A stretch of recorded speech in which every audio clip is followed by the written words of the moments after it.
নমস্কার সবাইকে। তো কেমন আছো তোমরা? তো দেখো, আজ আমরা এই ভিডিওতে ডিটেলসে ডিসকাস করবো যে কেন তোমার কখনোই সেকেন্ড হ্যান্ড বই কেনা উচিত না তুমি যদি কম্পিটিটিভ এক্সাম বা স্কুল কলেজ বা ইউনিভার্সিটির এক্সাম দিতে চাও। ঠিক আছে, তো এটা হচ্ছে তোমার পার্ট 2। তো পার্ট 1 আমরা নিয়ে দেখেছি সিকিউরিটি পার্টে। এবার হচ্ছে আমরা ইন্ডিয়ান ইকোনমি, যে পার্টটা খুবই হিউজ ইম্পর্ট্যান্ট তোমার প্রিলিমস হোক বা মেইনসের জন্য। তো তার জন্য আমরা একদম ডিটেল কম্প্যারিজন করব। ঠিক আছে, তো চলো তাহলে শুরু করা যাক আজকের ভিডিও। ফার্স্টে দেখো আমার কাছে যে বই রয়েছে, এটা হচ্ছে দেখো 2015 সালের ইন্ডিয়ান ইকোনমি। এটা হচ্ছে তোমার খুবই ফেমাস রাইটার সঞ্জীব ভার্মার বই। ঠিক আছে, ইন্ডিয়ান ইকোনমি। দেখো সিএসসি এক্সাম প্রিলিমস এবং মেন্স দুটোর জন্য কিন্তু এটা ইম্পর্ট্যান্ট। এখানে পেজ তুমি যদি বলো তো এখানে পেজ তোমার এখানে রয়েছে তোমার 240টার মতো পেজ, 241 পেজের মতো রয়েছে। আর যদি এখানে এই বইয়ের দাম বলো তো তাহলে দাম তোমার মোটামুটি ছিল হচ্ছে 235 টাকা প্রাইস এখানে লেখা রয়েছে। তো তার মানে বুঝতে পারছো 200 টাকার মধ্যে দাম ছিল। ঠিক আছে, মানে 170 বা 80 এরকম হচ্ছে তোমার দাম হবে, 170 বা 80 2015 সালের এডিশনে। ঠিক সেম বই, সেম রাইটারের নতুন আপডেট ভার্সন 2022 সালে বেরিয়েছে। এই হচ্ছে তোমার নিউ এডিশনের বই সঞ্জীব ভার্মার। ঠিক আছে, বইয়ের সাইজ থেকে তুমি বুঝতেই পারছো ডাবলের 3 গুণ সাইজ হয়ে গেছে। তার ফলে আমাদের কারণও কিন্তু মানে চেঞ্জও কিন্তু অনেক এসছে ইকোনমিতে। আর এই বইয়ের দাম হচ্ছে তোমার যদি ওটার সাথে কম্প্যারিজন করো প্রায় 450 টাকা এটার দাম। তো তার মানে ডিসকাউন্ট দিয়ে তোমার 390 মতো পড়বে। ঠিক আছে, তার মানে তুমি বুঝতে পারো তোমার ওটা তোমার 200-র মধ্যে ছিল, এটা 400। ঠিক আছে, ডবল দাম এখানে।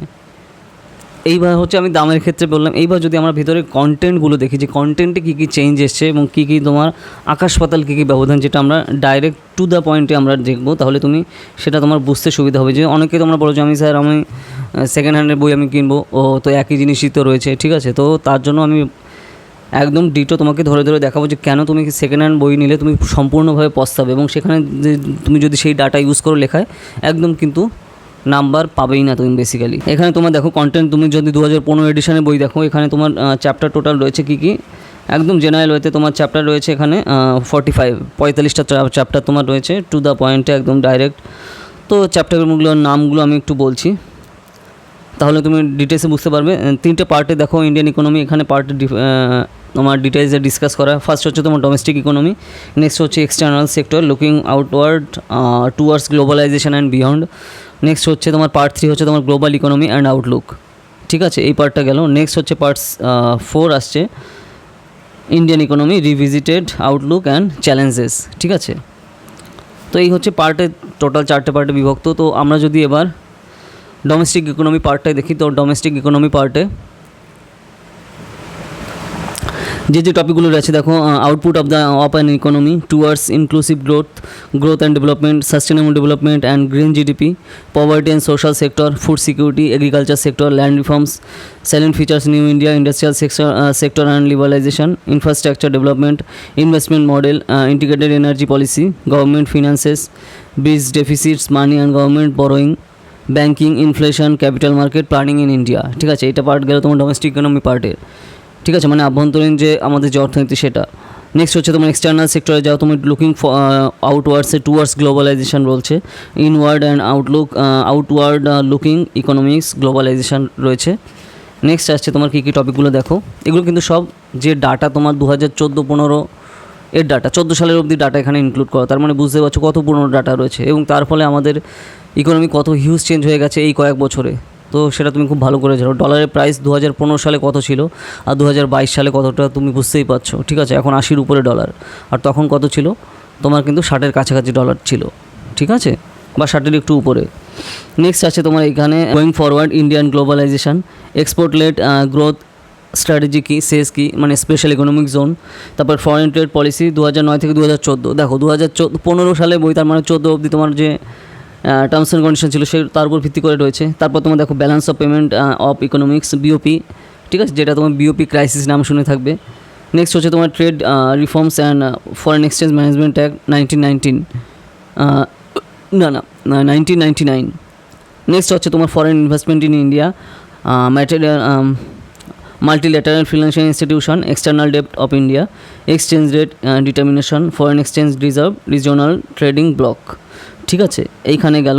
নেক্সট হচ্ছে তোমার পার্ট সি আসছে। তো পার্ট সি আমরা পরে দেখি। তাহলে এইখানে তো আমরা 2022-এর যে বই সেগুলো আমরা যদি ডিটেলসে দেখি, এই যে তুমি এইখানে দেখো যে ডোমেস্টিক ইকোনমি কী কী পার্টে রয়েছে দেখো, তোমার ইকোনমিক সূত্র, ঠিক আছে, ইকোনমিক সূত্র নাম দিয়ে এখানে করছে, ঠিক আছে।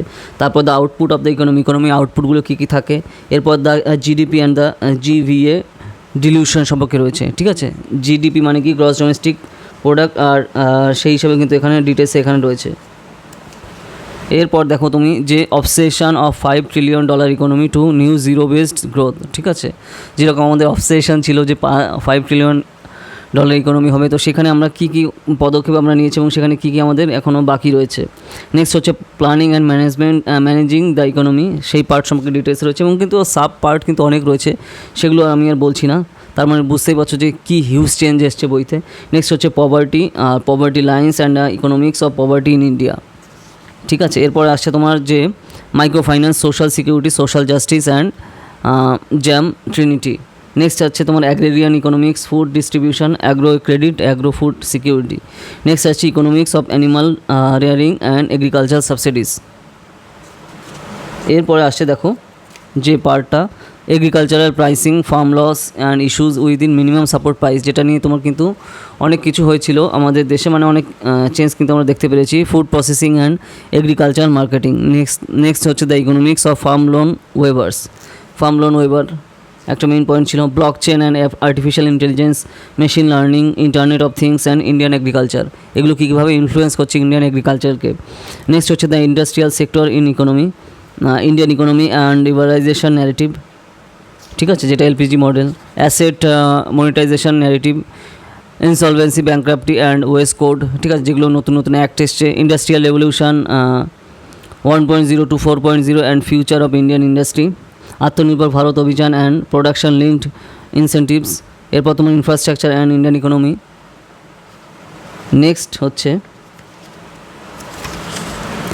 গতিশক্তি and Indian infrastructure, investment model, government finances, tax revenue, black money and demonetisation. এগুলো দেখো কিন্তু কিচ্ছু পাবে না তুমি 2014 বইতে, ঠিক আছে। ডিমনিটাইজেশন হলোই তো তার কত পরে, তাই না। নেক্সট আসছে এবার দেখো দ্য 15 ফিনান্স কমিশন, তারপরে তোমার retrospective taxation, Vodafone and Cairn energy issues, monetary economics in India. এরপর তোমার bad bank, digital currencies and e rupee, the economics of inflation, the economics of capital money and the stocks market. External sector এবার দেখো why nations trade, the economics of globalisation, Indian economy and globalisation, the economics of intellectual property and globalisation, the economics of balance payment, the economics of rupee convertibility, the economics of external borrowing, the economics of foreign investment, the economics of external ডেপ্ট, the economics of exchange rate management, the economics of depreciation and devaluation, the economics of foreign reserve and sovereign wealth fund. Part C আসছে তোমার multilateralism and global economy, এর মধ্যে global multilateral finance architecture, world trade organisation, regional trade blocks. আর part D, তো part D দেখার আগে আমরা এইটার লাস্টের তোমার 2015 বইয়ের যে লাস্টের আমরা পার্টটা দেখি। এখানে তোমার কী কী আসছে দেখো, পার্ট ডিতে রয়েছে 2 ডিকেডস of economic reforms Indian economy Outlook and challenges, ঠিক আছে। পার্ট 4 আসছে, তো এইখানে পার্ট 4 কী কী আসছে দেখো, global economy and post pandemic economic অর্ডারে তোমার the COVID-19 pandemic and global economy, এগুলো কিন্তু তার কিছুই ওখানে তুমি কিচ্ছু পাবে না 2015 বইতে। Pandemic, global and decoupling, India and future of globalization, the economics of global crisis and the lessons for the post pandemic world, 30 thought and provoking questions, ঠিক আছে। তো এই যে জিনিসগুলো টু দ্য পয়েন্টে তোমার কিন্তু আপডেট ডাটা সহ তুমি কিন্তু এইখানে পেয়ে যাবে, যেই জন্য তুমি আর 15 সালের বইতে কিন্তু এর কিছুই তুমি পাবে না। তো হ্যাঁ, এগুলো দেখো কনসেপ্ট ক্লিয়ারের জন্য ঠিক আছে, তো কিন্তু 2015 সালের জন্য যে কনসেপ্টগুলো দরকার ছিল তো তার জন্য এই বই ঠিক আছে, কিন্তু 2022 সালে কিন্তু হিউজ ট্রান্সফরমেশন হয়ে গেছে না আমাদের ইকোনমি সহ ওয়ার্ল্ড ইকোনমির, তো তার ফলে নতুন নতুন জিনিসগুলো তুমি জানা দরকার। তো এই জিনিসগুলো তুমি কিন্তু এই সঞ্জীব বর্মার বইতে নিউ এডিশনের বইতে পেয়ে যাবে, কিন্তু তুমি যদি তার জন্য তুমি যদি নতুন বই না পড়ো তাহলে কিন্তু এই জিনিসগুলো তুমি জানতে পারবে না, তাই না। তো সেই ব্যাপারটা রয়েছে। তুমি যদি মনে করো না আমি কলেজ স্ট্রিটে যাবো, কলেজ স্ট্রিটের পেছনে ওখানে হাফ দামে আমি বই পেয়ে যাবো, আমি সেই বই কিনে আমি তাই পড়বো, এই একই তো জিনিস, তারপরে আমি সেই অনুযায়ী পড়ে হয়ে যাবে আমার, তা কিন্তু না, এইভাবে করলে কিন্তু হবে না, ঠিক আছে। তো এই জন্য কিন্তু তোমার নিউ এডিশনের বই দরকার সবসময় নিউ এডিশন বই। ধরো তুমি পড়তে তুমি ওল্ড এডিশন পড়েছো, তারপরে তোমার নিউ এডিশন বেরিয়ে গেছে, তখন আবার তোমার নিউ এডিশনগুলো পড়া দরকার। নিউ এডিশনে যে জিনিসগুলো ইনক্লুড করা রয়েছে তুমি সেগুলো দেখো। এরকম যদি হয় তুমি ধরো হ্যাঁ অনেক দাম পড়ছে তুমি কিনতে পারছো না, তো তাহলে তুমি যার কাছে আছে তার কাছ থেকে ওই পার্টটুকু তুমি জেরক্স করে নাও, ঠিক আছে। কিন্তু তুমি অনেক পুরনো বই হলে কিছু জেরক্স করেও কাজ হবে না, কারণ তাতে তোমার আকাশ পাতাল পার্থক্য হয়ে যাবে। ধরো এই যেরকম দেখো 15 এডিশন আর 2022 এডিশন, পুরো আকাশ পাতাল পার্থক্য। ধরো 2021 এডিশনের সাথে তোমার 2022 যদি এডিশন হয় যে কোনো টাইপের বইয়ে, তখন তুমি কিছু কিছু কিছু তুমি কিন্তু কম্প্যারিজন তুমি মানে সিমিলারিটি থাকে, কিন্তু এত গ্যাপ হয়ে গেলে তুমি আর কিন্তু পুরনো বই কিনলে কিন্তু পুরোটাই প্রবলেম, ঠিক আছে? তো এই জন্য কিন্তু তোমার সবসময় নিউ এডিশনে বই করা দরকার। তো তার জন্য দেখো আমরা আগের ভিডিওতে আমরা সিকিউরিটি নিয়ে ডিটেলসে কম্পেয়ার করলাম, আর এবার কিন্তু আমরা ইন্ডিয়ান ইকোনমি যে পার্টটা আছে তো সেই হিসেবে কিন্তু আমরা কম্প্যারিজন করলাম। তো আশা করি তোমাদের পুরো ডিটেলসে ক্লিয়ার হয়ে গেছে ব্যাপারটা, ঠিক আছে? তো এই জন্য ধরো স্কুল কলেজ বা ইউনিভার্সিটি বা যে কোনো টাইপে তুমি কম্পিটিটিভ এক্সাম দিচ্ছ, তো তার জন্য তোমার কিন্তু এই জিনিসগুলো অবশ্যই মাথায় রাখা দরকার যে কেন আমার নিউ আপডেট ভার্সনে বই অবশ্যই পড়া দরকার, আর কী কী তোমার প্রবলেম হতে পারে তুমি যদি এখানে কোশ্চেনে এই পুরনো বই ফলো করো। তুমি এক্সামে তুমি ধরো 2015 সালের ডাটা লিখলো আর কি 2022 সালের ডাটা লিখলো, প্রেজেন্টেশন সেভাবে দিল, তো নাম্বারটা কে বেশি পাবে জাস্ট ভাবো, ঠিক আছে? তো সেই ব্যাপারটা রয়েছে। তুমি তো বলতে পারছো না আমি তো ভালো পড়েছি, আমি ভালো করে নোট করেছি, আমি সেই হিসাবে করেছি, কিন্তু ও নাম্বার দেয় না, ঠিক আছে? না, তা কিন্তু না, তোমার প্রেজেন্টেশনে কিন্তু ভুল ছিল, যে ডাটা তুমি ইউজ করেছো সেটাতে ভুল ছিল। তো এই জন্য কিন্তু ভুল ছিল মানে কি, তুমি পুরনো ডাটা ইউজ করেছো, তো তাহলে কেন নাম্বার দেবে, তাই না? তো সেই ব্যাপারটা রয়েছে।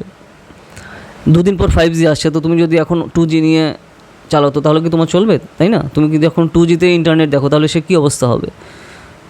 5G চলে এসছি আমরা, তো সেই জিনিসটা বুঝতে পারছো? তো এই ব্যাপারটা কিন্তু মাথায় রাখা দরকার, তো তাহলে কিন্তু তোমার বুঝতে সুবিধা হবে। তো আশা করি নিশ্চয়ই তুমি বুঝতে পেরেছো। তো ভিডিওটা ভালো লাগলে লাইক করো, আর বিভিন্ন কম্পিটিটিভ এক্সামের পেজে বা বিভিন্ন জায়গায় সোশ্যাল মিডিয়াতে শেয়ার করো। যদি তোমরা UPSC, CSC, union public service কমিশনের সিভিল সার্ভিস এক্সামিনেশনের জন্য পড়তে চাও, অপশনাল পলিটিক্যাল সায়েন্স সহ তুমি কিন্তু পড়তে পারো। তাড়াতাড়ি আমার সাথে যোগাযোগ করো আকাশ থেকে পড়তে চাইলে, ঠিক আছে? 8945931766। তাছাড়া ইউজিসি নেট পলিটিক্যাল সায়েন্স এবং সিইউটি মানে common university entrance test UG এবং পিজি, প্রেসিডেন্সি যাদবপুরের এন্ট্রান্সের ইউজি এবং পিজির জন্য তুমি চাইলে কিন্তু পড়তে পারো। পুরো সব ক্লাসই অনলাইনে, তুমি বাড়িতে বসে কিন্তু প্রিপারেশন নিতে পারবে। তোমরা পড়তে চাও তাড়াতাড়ি আমাকে জানাও, ঠিক আছে, এই নাম্বারে। তো চলো তাহলে আবার দেখা হবে নেক্সট ভিডিওতে নতুন টপিক নিয়ে। কী কী টপিক নিয়ে ভিডিও চাও তোমরা আমাকে জানাও, ঠিক আছে? তো টাটা।